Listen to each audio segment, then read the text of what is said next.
बिस्मिल्लाहिर्रहमानिर्रहीम। शुरू अल्लाह तबारक व ताला के नाम से जो बड़ा मेहरबान निहायत रहम करने वाला है। आकाए नामीदार फ़ख्र दो जहां सरवर कायनात हज़रत मोहम्मद सल्लल्लाहु अलैहि वसल्लम को अल्लाह पाक ने कब पैदा फरमाया? क्या नूरी मोहम्मद सल्लल्लाहु अलैहि वसल्लम पूरी कायनात की तख्लीक से पहले वजूद में था?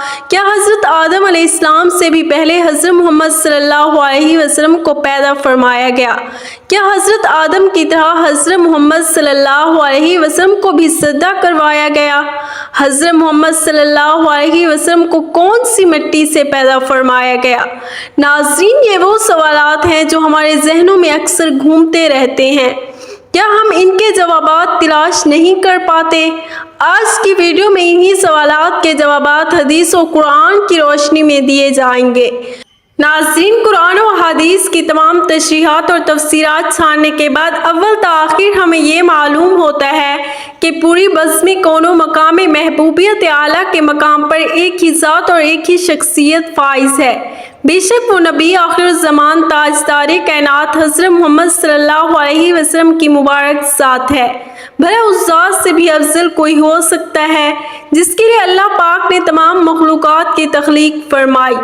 इमाम आलूसी तफसीर रूहुल मानी में हदीस कुदसी बयान फरमाते हैं, महबूब अगर आपको पैदा ना करता तो कायनात हस्तो बूद भी वजूद में ना आता। आइए सबसे पहले हजूर नबी अकरम सल्लल्लाहु अलैहि वसल्लम के नूर की तख्लीकात की बात करते हैं।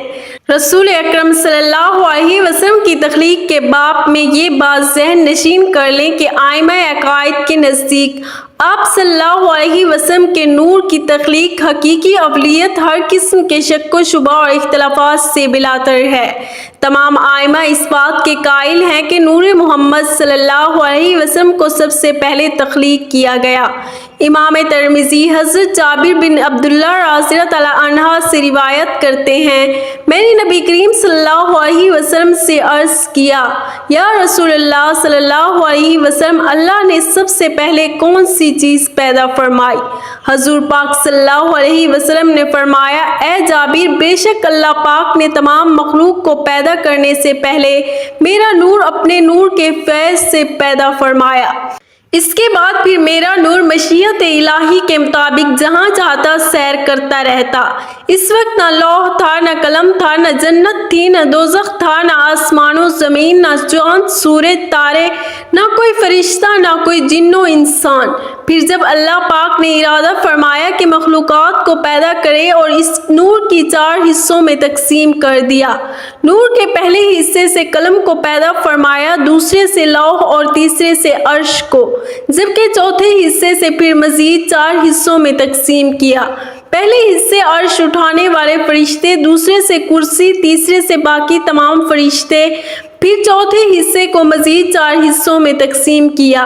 पहले से आसमान, दूसरे से ज़मीन, तीसरे से जन्नत और चौथे से दोज़ख को तख्लीक फरमाया। नाज़रीन, हदीस कुदसी में अल्लाह पाक ने खुद ही नूर मुहम्मदी से हर चीज़ को तख्लीक फरमाने की वजह बयान फरमाई है। इरशाद बारी ताला है, अगर मैं मोहम्मद को पैदा ना करता, ना आदम को पैदा करता, ना ज़मीन व आसमान को। हज़रत इमाम कस्तलानी रिवायत करते हैं कि नूर मुहम्मदी को अल्लाह पाक ने हुक्म दिया कि अनवार अंबिया पर तवज्जो करे, बस उस नूर ने सब अनवार को ढांप लिया। अल्लाह पाक ने अनवारे अंबिया से इरशाद फरमाया, ये मेरे महबूब मोहम्मद सल्लल्लाहु अलैहि वसल्लम का नूर है, अगर इन पर ईमान लाओगे तुम्हें शर्फ और नबूवत से सरफराज फरमाया जाएगा। इसका जिक्र कुरान पाक में अल्लाह पाक ने यूं फरमाता है, यानी याद करो उस वक्त को जब अल्लाह ताला ने तमाम अंबिया से ये अहद लिया कि जब मैं तुम्हें किताब और हिकमत अता करके मबूस करूं तो इसके बाद आपके पास मेरा प्यारा रसूल आ जाए, तुम सब इस पर ईमान लाना, इसके मिशन की मदद करना। इमाम तिरमिज़ी हज़रत अबू हुरैरा रज़ियल्लाहु अन्हा से रिवायत करते हैं कि सहाबा ने पूछा, या रसूलल्लाह, आपको नबूवत कब अता फरमाई गई? तो रसूल पाक सल्लल्लाहु अलैहि वसल्लम ने फरमाया, उस वक्त जब आदम अलैहिस्सलाम अभी रूह और जस्द के दरमियान में थे, یعنی ان کے تن میں ابھی جان بھی نہ آئی تھی۔ احکام ابن القطان میں حضرت امام زین العابدین سے روایت ہے کہ انہوں نے اپنے والد حضرت امام حسین اور انہوں نے اپنے والد حضرت علی سے روایت نقل کی ہے کہ نبی کریم صلی اللہ علیہ وسلم نے فرمایا، میں آدم علیہ السلام کے پیدا ہونے سے 14,000 برس پہلے اپنے پروردگار کے ہاں ایک نور تھا۔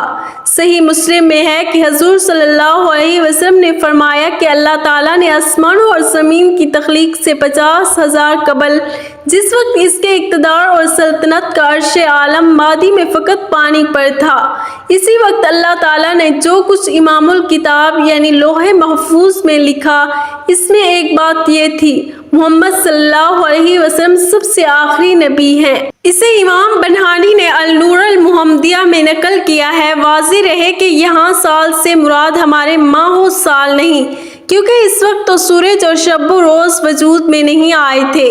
اللہ تعالیٰ ہی بہتر جانتا ہے اس مدت سے حقیقت میں کتنا زمانہ مراد ہے۔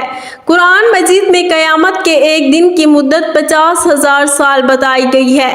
اگر یہ اعتبار سامنے رکھا جائے تو خدا جانے عرصے کی درازی کا عالم کیا ہوگا۔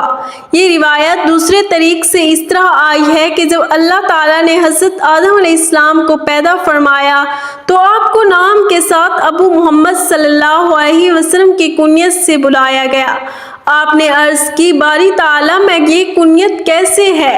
اللہ تعالیٰ نے فرمایا، اپنا سر اٹھاؤ۔ آپ نے اوپر دیکھا تو عرش پر نور محمدی صلی اللہ علیہ وسلم جلوہ گیر تھا۔ حضرت آدم علیہ السلام نے پوچھا، باری تعالیٰ یہ نور کس کا ہے؟ اللہ تعالیٰ نے فرمایا، یہ محمد صلی اللہ علیہ وسلم کا نور ہے، یہ تیری اولاد میں سے ہوں گے اور ان کا نام آسمانوں میں احمد اور زمین پر محمد ہے۔ اگر میں اسے پیدا نہ کرتا تو نہ تمہیں پیدا کرتا، نہ زمین و آسمان کو پیدا فرماتا۔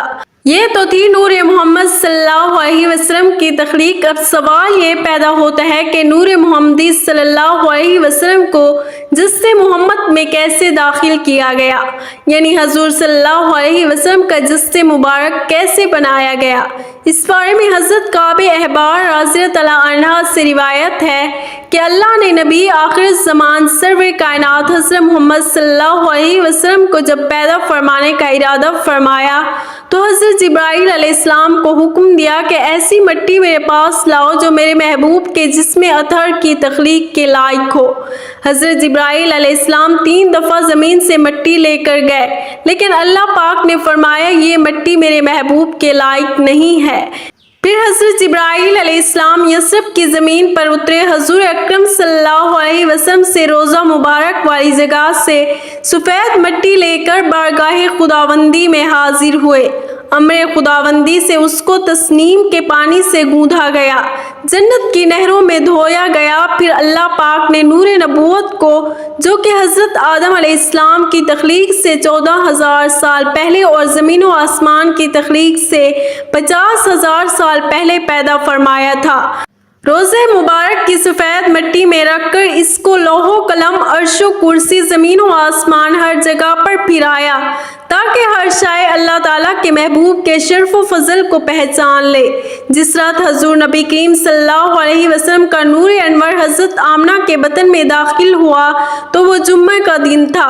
اس رات کے دوزخ کو بند کر دیا گیا اور جنت کے دروازے کھول دیے گئے، ٹھنڈی ہوائیں زمین پر چلا دی گئی۔ ایک منادی نے پوری کائنات میں ندا دی، سب گواہ ہو جاؤ کہ چھپا ہوا نور اپنی والدہ کے بطن میں آ چکا ہے، جہاں اب اس کے جسد عنصری کی تکمیل ہوگی اور وہ لوگوں کے لیے رہبر و بشرا بن کر دنیا میں تشریف لائے گا۔ روایت ہے کہ اسی دن سے قریش پر سے سخت قحط کا خاتمہ بھی ہو گیا۔ ناظرین، سورج، چاند، ستارے، زمین و آسمان، یہاں تک کہ پوری کائنات نور نبوی صلی اللہ علیہ وسلم کی عطا ہے۔ ناظرین، ربیع الاول اہل محبت کا مہینہ ہے۔ اللہ پاک ہمیں اس مہینے کے فیض و برکات حاصل کرنے کی توفیق عطا فرمائے۔ اللہ تعالیٰ نے ہمیں توفیق عطا فرمائے کہ ہم اہل ایمان، اہل محبت و عشق بن سکیں، ہمارا نام تاجدار کائنات صلی اللہ علیہ وسلم کے عاشقوں میں لکھا جائے۔ سبحان اللہ۔